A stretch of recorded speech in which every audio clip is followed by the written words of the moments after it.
everyone, welcome to Sure Short question number 1. നമ്മൾ ഇന്ന് ആദ്യത്തെ ചാപ്റ്റർ അരിത്തമെറ്റിക് സീക്വൻസ് സമാന്തര ശ്രേണി എന്ന ചാപ്റ്ററിന് 3 മാർക്ക് ഉറപ്പായിട്ടും വരുന്ന ഒരു ടൈപ്പ് ക്വസ്റ്റ്യൻ ആണ് പ്രാക്ടീസ് ചെയ്യുന്നത്. അപ്പോൾ ഞാൻ ആ ടൈപ്പ് ക്വസ്റ്റ്യൻ വീണ്ടും നിങ്ങളെ കൊണ്ട് പ്രാക്ടീസ് ചെയ്യിപ്പിക്കാം. മക്കളെ മറക്കരുത്, ഈ വീഡിയോ തീർച്ചയായും കാണുക, ഫ്രണ്ട്സിനൊക്കെ ഷെയർ ചെയ്യുക. ആൻഡ് നിങ്ങൾക്ക് കമൻറ്റ് ചെയ്യാൻ വേണ്ടി ഒരു അവസാനം ഒരു ക്വസ്റ്റ്യനും വരും. അപ്പോൾ അതും കൂടി ആൻസർ ചെയ്താൽ നിങ്ങൾ സെറ്റാണ്.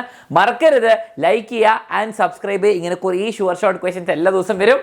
ആൻഡ് അടുത്ത ദിവസം ഏത് ചാപ്റ്റർ ഏത് സബ്ജക്റ്റ് വേണമെന്നും കൂടി കമൻറ്റ് ചെയ്യാൻ മറക്കരുത്. അപ്പം ലെറ്റ്സ് ബിഗിൻ. ഈ ചാപ്റ്ററിന് ഷുവർ ആയിട്ട് എല്ലാ വർഷം എക്സാമിന് വരുന്ന ചോദ്യമാണ് ആൽജിബ്രൈക് ഫോം അഥവാ ബീജഗണിത രൂപം. ഓക്കെ, നിങ്ങളോട് പറയും ഇയാൾ ഒരു അരിത്തമെറ്റിക് സീക്വൻസ് ആണ്, ഇയാളൊരു അരിത്തമെറ്റിക് സീക്വൻസിന്റെ ആൽജിബ്രൈക് ഫോം ആണ്. ഓക്കെ, ഇവിടെ 1 2 3 4 ഡോട്ട് ഡോട്ട് ഡോട്ട് ഇട്ട് പോകുന്നില്ല, പക്ഷെ അതിൻ്റെ ഒരു ആൽജിബ്രൈക് അല്ലെ ബീജഗണിത രൂപം. ഇയാളെ തന്നിട്ട് നമ്മളോട് ചോദിക്കും ഇതിന്റെ ഫസ്റ്റ് ടേം ആദ്യ പദം ഏതാ, പൊതുവ്യത്യാസം എന്താ, അല്ലെ 20ാമത്തെ ടേം എന്താണെന്ന് ചോദിക്കും. വളരെ സിമ്പിൾ. ഇങ്ങനത്തെ ഒരു സാധനം കിട്ടിയാൽ നിങ്ങൾ മനസ്സിലാക്കേണ്ട നിങ്ങളുടെ കാര്യം സെറ്റാണ്, ഒന്നും ചെയ്യാനില്ല. ഇതിനെ ആൽജിബ്രൈക് അല്ലെങ്കിൽ ബീജഗണിത രൂപം എന്ന് പറയും. ഫസ്റ്റ് ടേം കിട്ടണമെങ്കിൽ നിങ്ങൾ എന്ത് ചെയ്യാം, ഇതിൽ ആദ്യ പദം കിട്ടണമെങ്കിൽ എന്നുള്ളവിടത്ത് എവിടെയൊക്കെ ഉണ്ടോ അത് മാറ്റിയിട്ട് 1 ആക്കുന്നു. എന്ന് പറഞ്ഞാൽ എന്നാം പദം അല്ലെ എന്ത് ടേം. നമുക്ക് എന്ത് ടേം അല്ല ആദ്യം ചോദിക്കുക ഫസ്റ്റ് ടേം. അപ്പോൾ എന്നുള്ളവിടത്ത് 1 ഇടാം. അപ്പോൾ എന്ന് കാണുന്നിടത്തൊക്കെ 1 ഇടാം. അപ്പോൾ A1. ഓക്കെ, അങ്ങനെ പറയുമ്പോൾ എന്താ 7 × 1 + 2. 7 × 1 എന്ന് പറയുമ്പോൾ 7 + 2. അപ്പം നമുക്ക് മനസ്സിലായി ഫസ്റ്റ് ടേം എന്താണ് 9. ഇതിൻ്റെ ആദ്യത്തെ പദം ഈ സമാന്തര ശ്രേണിൻ്റെ അരിത്തമെറ്റിക് സീക്വൻസിന്റെ ഫസ്റ്റ് ടേം എന്ന് പറയുമ്പോൾ 9 ആണ്. ഇനി ഫസ്റ്റ് ടേം അല്ല സെക്കൻഡ് ടേം ചോദിച്ചാൽ എന്ത് ചെയ്യും, എന്നുള്ളടത്ത് 2 ഇടുക, A2 ഇടുക. അപ്പോൾ എന്നുള്ളടത്ത് 2 ഇടുമ്പോൾ 7 × 2 + 2. അപ്പോൾ 7 × 2 14 + 2 എന്ന് പറയുമ്പോൾ എത്ര കിട്ടി, 16. അപ്പോൾ നോക്കിയേ, ഫസ്റ്റ് ടേം 9, ഒന്നാം പദം 9, സെക്കൻഡ് ടേം എന്താണ് 16. ഇനി ഇതൊന്നുമല്ല, 10ാമത്തെ ടേം കണ്ടുപിടിക്കാൻ പറയും. എന്തിനു ബുദ്ധിമുട്ടുണ്ടോ? നോ ബുദ്ധിമുട്ട്. കാരണം നമുക്ക് ഇവിടുത്തെ ആൽജിബ്രൈക് ഫോം ഉണ്ട്. A10 ഇടുക, എന്നുള്ളവിടുത്തെ 10 ഇട്ടാൽ 7 × 10 അതാണ് 70 + 2. അപ്പം എത്ര കിട്ടി, 72 ആണ് 10ാമത്തെ പദം ഈ സമാന്തര ശ്രേണിയിൽ ഈ ആൽജിബ്രൈക് ഫോമിലെ 10ാമത്തെ ടേം ഇതാണ്. ആയിക്കോട്ടെ, അപ്പം നിങ്ങളുടെ എത്രാമത്തെ ടേം ചോദിച്ചാൽ നിങ്ങൾക്ക് ആൻസർ ചെയ്യാൻ പറ്റും. Very good. ഇനി നമ്മളോട് ചോദിക്കുക ഇതിൻ്റെ പൊതുവ്യത്യാസമാണ്. ഇങ്ങനെയൊരു ആൽജിബ്രൈക് ഫോം അല്ലെങ്കിൽ എന്താണ് ബീജഗണിത രൂപം തന്നാൽ ഇതിൻ്റെ പൊതുവ്യത്യാസം ചോദിക്കാം, കോമൺ ഡിഫറൻസ്. അപ്പോൾ എന്താണ് ചെയ്യേണ്ടത്, ഒരു ട്രിക്ക് ഞാൻ പറഞ്ഞുതരാം. നിങ്ങൾക്ക് ഇവിടെ n കാണുന്നുണ്ടെങ്കിൽ എന്നിൻ്റെ കോയിഫിഷ്യൻ്റ്, എന്നിൻ്റെ കൂടെ വരുന്ന ആ ഗുണിക്കുന്ന ആ നമ്പറാണ് ഇതിൻ്റെ കോമൺ ഡിഫറൻസ്.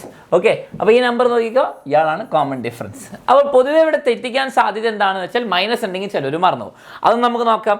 ഫസ്റ്റ് ടേം നിങ്ങൾ നോക്കിയാൽ ഫസ്റ്റ് ടേം 9, സെക്കൻഡ് ടേം 16.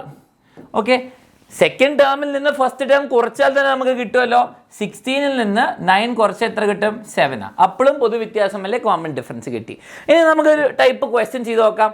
ഇവിടെ ശ്രദ്ധിച്ചേ, ദ nth ടേം കിട്ടുക, എന്നാം പദം കിട്ടാൻ വേണ്ടിയിട്ട് നിങ്ങൾക്കൊരു അരിത്തമെറ്റിക് സീക്വൻസിന്റെ ആൽജിബ്രൈക് ഫോം തോന്നും, ബീജഗണിത രൂപം. അപ്പോൾ an എന്താണ് 5 - 6n. ഇത് പ്രീവിയസ് ഇയർ ക്വസ്റ്റ്യൻ ആണ് കേട്ടോ. നമ്മളോട് ഫസ്റ്റ് ടേം ഒന്നാം പദം ചോദിക്കുന്നു, പൊതുവ്യത്യാസം കോമൺ ഡിഫറൻസും ആദ്യത്തെ 4 പദവും എഴുതാൻ പറഞ്ഞു. നമുക്ക് ചെയ്യാം. ആദ്യത്തെ പദം എങ്ങനെ കിട്ടും, n പകരം A1 ഇടുക. അപ്പോൾ 5 - 6 × 1. അപ്പം എത്രയാ, 5 - 6 അതാണ് -1. ഒന്നാമത്തെ പദം -1 വരും. എന്നുള്ളടത്ത് 1 ഇട്ടപ്പോൾ എനിക്ക് ഒന്നാമത്തെ പദം കിട്ടി. രണ്ടാമത്തെ പദമോ A2, എന്നുള്ളടത്ത് 2 ഇടുക. 5 × 6 × 2, 6n എന്ന് പറയുമ്പോൾ 6 × 2. അപ്പോൾ എത്ര കിട്ടി, 5 - 6 × 2 12. അപ്പോൾ എത്രയാ, -7 കിട്ടി.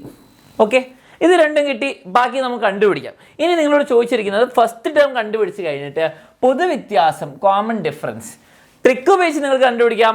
എന്നിൻ്റെ കൂടെയുള്ള ആൾ ഇങ്ങനെ ചെയ്യുമ്പോൾ ചിലവർ തെറ്റിക്കും, അതുകൊണ്ടാണ് സൂക്ഷിക്കാൻ പറഞ്ഞത്. എന്നിൻ്റെ കോയിഫിഷ്യൻ്റ് അഥവാ ഗുണന നമ്പർ. ഓക്കെ, അപ്പോൾ നോക്കിക്കേ, ഈ -6 ആണ് ശരിക്കും ആൻസർ. ഓക്കെ, അപ്പോൾ കോമൺ ഡിഫറൻസ് എന്ന് വെച്ചാൽ പൊതുവ്യത്യാസം -6 ആണ്. ഇനി അത് സംശയമുള്ളവർ എന്ത് ചെയ്യണം, ഇതാ 2 പദം കിട്ടിയല്ലോ. First term -1, second term -7. രണ്ടാമത്തെ പദത്തിൽ നിന്ന് ഫസ്റ്റ് ടേമിനെ -7ൽ നിന്ന് -1നെ കുറച്ചേ. അപ്പോൾ മൈനസും അടുത്തതാണ് നമുക്കറിയാം -7 + 1 ആണ്, അതാണ് -6. അപ്പോൾ -6 ആണ് പൊതുവ്യത്യാസം. ഫസ്റ്റ് ടേം ഉണ്ട്, സെക്കൻഡ് ടേം ഉണ്ട്, അത് കഴിഞ്ഞിട്ട് ഇനി ഒരു -6 കൂടി ഇതാ ഇവിടേക്ക് ഒരു -6 ആഡ് ചെയ്ത് കൊടുക്കുന്നു. ഇങ്ങോട്ടേക്ക് -6 ഇട്ട് കൊടുത്താൽ നമുക്ക് എന്ത് കിട്ടി? -13 കിട്ടി. അതിലേക്ക് ഒരു -6 ഇട്ട് കൊടുത്താൽ എന്ത് കിട്ടി? വീണ്ടും നമുക്ക് കിട്ടും -18 അല്ലെ, -19. ഇപ്പം റെഡി ആണല്ലോ സംഭവം. ഇങ്ങനെയാണ് നമ്മൾ ഈ ക്വസ്റ്റ്യൻ ചെയ്യേണ്ടത്. നമ്മൾക്ക് -6 ആണ് കോമൺ ഡിഫറൻസ്. ഫസ്റ്റ് ടേം ആദ്യ പദം -1 ആണ്. ആഡ് ചെയ്ത് പോകുന്നു. ഓക്കെ, ഇനി നിങ്ങൾ എന്ത് ചെയ്യണം? ഞാൻ നിങ്ങൾക്കൊരു ക്വസ്റ്റ്യൻ തരും, നിങ്ങളത് ഹോംവർക്ക് ആയിട്ട് നിങ്ങൾ കമൻറ്റ് ചെയ്യുക, സൂക്ഷിച്ച് ആൻസർ ചെയ്യണം. നിങ്ങൾ റെഡി ആണെങ്കിൽ ഇതാ ആൻസർ പോരട്ടെ. 3n+2 ആണ് ബീജഗണിത രൂപം. ഇതാണ് നിങ്ങളുടെ ആൽജിബ്രൈക് ഫോം. നിങ്ങൾ ഫസ്റ്റ് ടേം കണ്ടുപിടിക്കണം, ഫസ്റ്റ് 10th ടേം കണ്ടുപിടിക്കണം. ആൻഡ് എന്താണ് പൊതുവ്യത്യാസം? അതാണ് കോമൺ ഡിഫറൻസ്. ഇതെല്ലാവരും ABC എന്ന് പറഞ്ഞിട്ട് ചാറ്റിൽ എല്ലാവരും ആൻസർ ഇടുക. അതുപോലെ നിങ്ങൾക്ക് അടുത്ത ഏത് ടോപ്പിക്കിൽ നിന്ന് ഉറപ്പായിട്ട് വരുന്ന ക്വസ്റ്റ്യൻ വേണമെന്ന് അതും കമൻറ്റ് ചെയ്യുക. അപ്പോൾ ഇതെല്ലാവർക്കും മനസ്സിലായെന്ന് വിശ്വസിക്കുന്നു. ഇത് സേവ് ചെയ്ത് വെക്കുക, ഫ്രണ്ട്സിനൊക്കെ ഷെയർ ചെയ്യുക, കമൻറ്റ് ചെയ്യുക ഇതിൻ്റെ ആൻസേഴ്സ്. ഓക്കെ.